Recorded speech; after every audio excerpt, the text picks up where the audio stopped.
শুভ সকাল যশোর।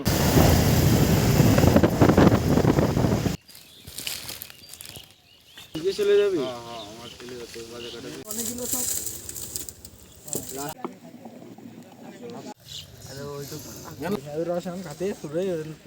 বাংলাদেশের যশোর জেলা খেজুরের রস, গুড়, পাটালির জন্য বিখ্যাত।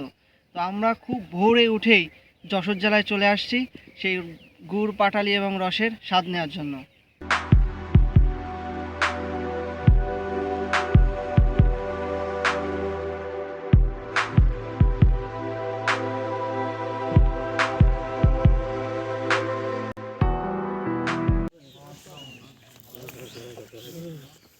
হ্যাঁ, শুনতেছি মানে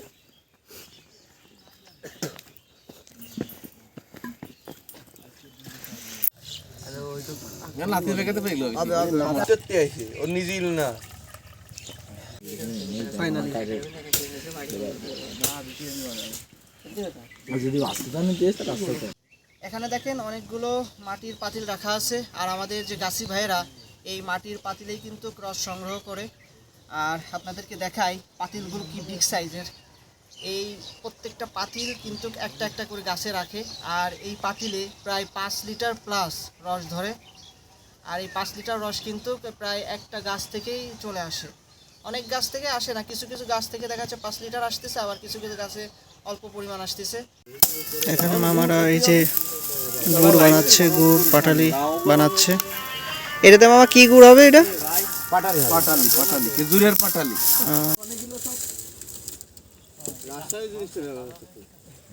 মামাদের বাসা কই মামা? এখানে নাকি রাজশাহীতে আসছেন?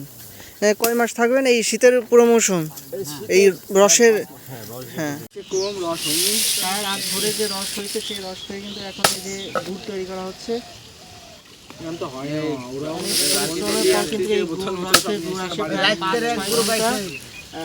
কঠোর পরিশ্রম করার পরে কিন্তু সেই কাঙ্ক্ষিত যে রস থেকে যে গুড় আসে।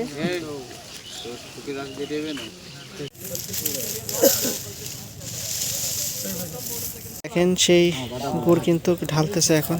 কত সাবধানতার সাথে এই কাজটা করা হয় দেখেন, অনেক কষ্টের একটা কাজ। এই গুড় এখন এই মাটির যে বড় পাত্র এটা কিন্তু ঢালবে।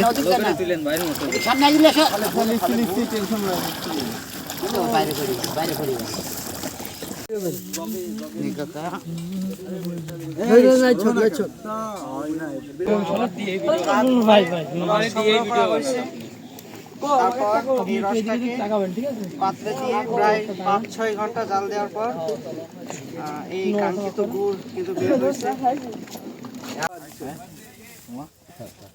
রাতের বাড়িতে দেন তো বাইকনের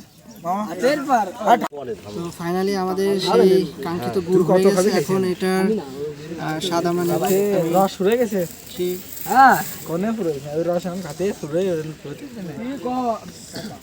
আরে গরম নাই কিছু না, ফু দিচ্ছে আর একটা পুরা হাতের পর ডেলে ডেলে খাচ্ছে। দেখেন এখানে কত মানুষ এই খেজুরের রসের টানে চলে আসে। দেখেন সবাই আসতেছে। আমি ক্যামেরা একটু জুম করে আপনাদেরকে দেখাচ্ছি।